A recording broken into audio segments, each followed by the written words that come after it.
Sword in the Stone. This is one of those movies I both really love and really hate at the same time.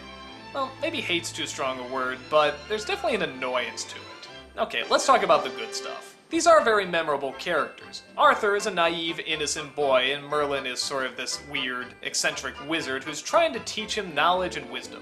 It's sort of nice having a film about Arthur that doesn't dive right into the sword battles and such, but instead into the philosophies of, well, being a good king. I like how we dive into the education, I like how we dive into him learning everything. But I guess here's my problem with it. That's exactly what it is. It's education and learning things. And it sort of goes at that pace. It's kind of like being in school, except you have an owl and Merlin teaching you stuff as opposed to your boring teachers. But with that said, that is kind of cool. But is that really what kids want to see when they go to watch a Disney film? For me as a kid, I did find myself watching it a lot. Maybe because there was such a laid-back tone to it.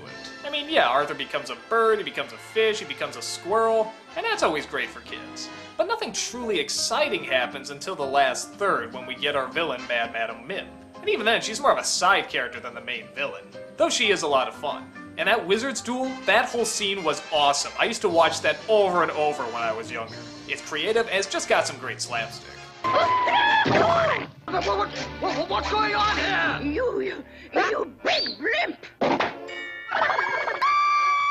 When I got older and I saw that the film was in the video store, I said, you know what? I do remember that movie leaving a big impact on me. Maybe I should watch it again. But when I saw it again, I actually found it a little more boring than I remember. The animation's not really spectacular, and neither's really the background. And I found I wasn't really learning that much. It's got its good scenes, but I don't know if it really gels as well as it wants it to. I think I admire more what it was trying to do than the final product. But with that said, I do like the relationship between Arthur and Merlin, and the side characters are a lot of fun too. Though, has anyone else noticed that the boy clearly went through puberty when he was doing this voice? But I've got to get back to the castle.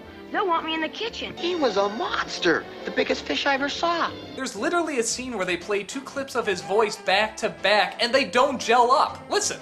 Oh, Sir Actor. Whoa, what? Whoa! It sounds like 2 different kids! But oh well. The film is a bit of a mixed bag, but I am glad I saw it when I was younger. And I guess I'm glad I saw it when I was older too. There's a lot of creativity, and like I said, I think it was kind of neat that they took this very laid-back tone. But sometimes I think it works to its disadvantage. I do like it, but I think a lot of that is more because of the nostalgia and the idea of it. It's hard to say whether or not the whole thing is worth recommending, but I will say if you do go see it, you'll definitely get 1 or 2 really creative and enjoyable moments.